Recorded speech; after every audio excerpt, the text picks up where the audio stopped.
Suntem în pragul celei mai ciudate vacanțe a vieții noastre. Pentru a mai uita pandemia, în speranță că și ea va uita de noi, vă propun să ne lăsăm imaginația să hoinărească liberă pe cărările artei cu parfum de vacanță. Nu chiar în fiecare zi, căci dacă ne-am pus pe drumuri estivale, să ne și deconectăm un pic. Poate, n-ar fi rău de a încerca să mai stopăm goana timpului cu ceva amintiri ce pot fi cuprinse într-un caiet.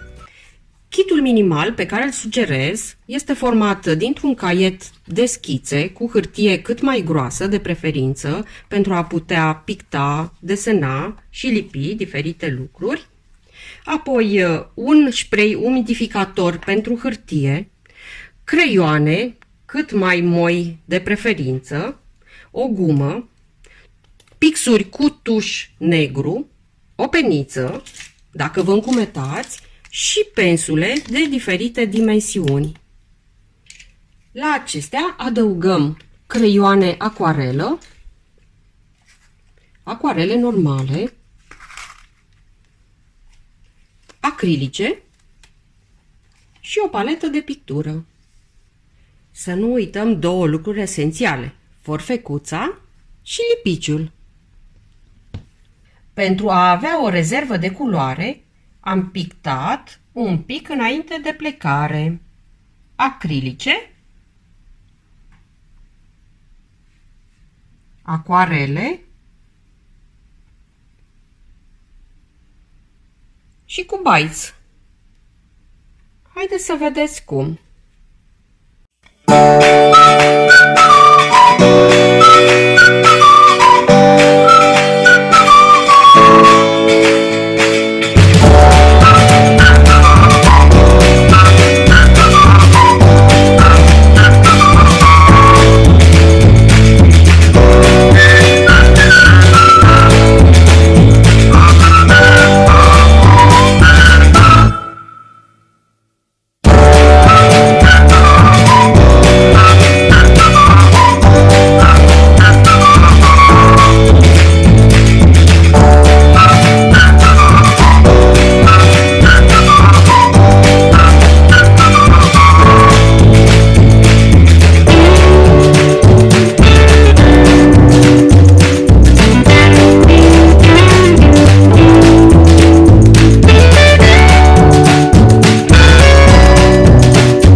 La căderea serii putem așterne în micul nostru tezaur de suflet impresii și gânduri colorate. Mulțumesc pentru vizionare, vacanță frumoasă și să ne vedem în următorul videoclip. Aștept sugestii despre toanele voastre de vacanță mai mult sau mai puțin artistice.